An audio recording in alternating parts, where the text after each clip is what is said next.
大家好，我是小青。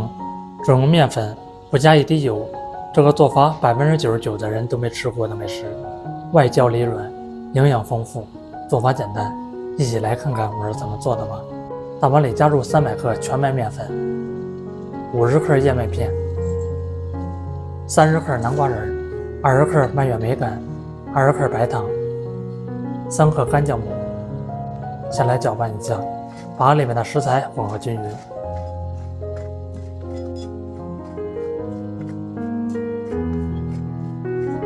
再加入220克常溫水，繼續混合均勻。我每天都會分享一道家常美食食譜，感謝您點個讚及訂閱支持一下，非常感謝。攪成無乾粉，蓋蓋鬆弛10分鐘，10分鐘過後來折疊一下，像我這樣操作就行。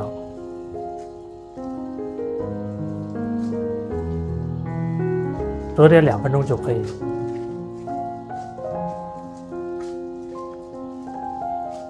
蓋蓋繼續鬆弛10分鐘，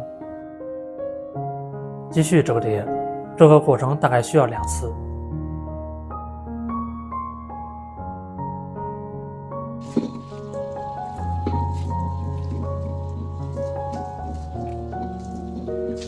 蓋蓋醒發2個蛋，案板上撒一些麵粉，再放入發好的麵，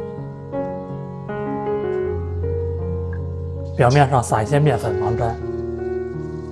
來按壓一下，不用排氣，按壓成一個薄片。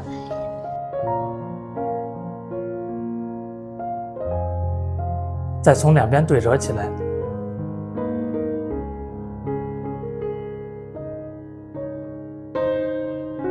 再從一頭捲起來。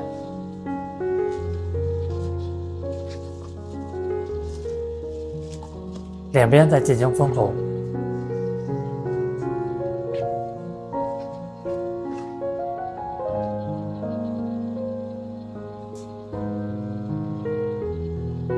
整理平整，準備一個模具，墊上吸油紙，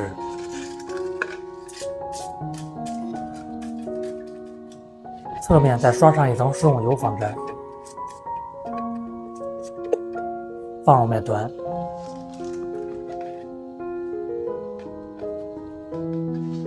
蓋蓋醒發10分鐘。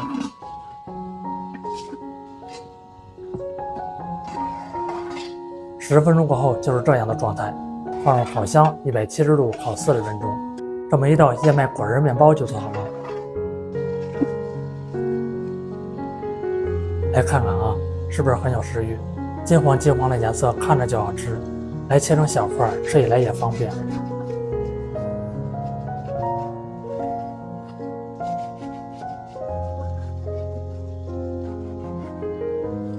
以後想吃麵包了就在家裡做。食材搭配簡單，蓬鬆血軟，營養香甜，健康無添加，老人小孩都愛吃的美食，做法簡單家常，喜歡吃就趕快收藏起來試試吧。感謝您的訂閱支持，我們下期食譜再見。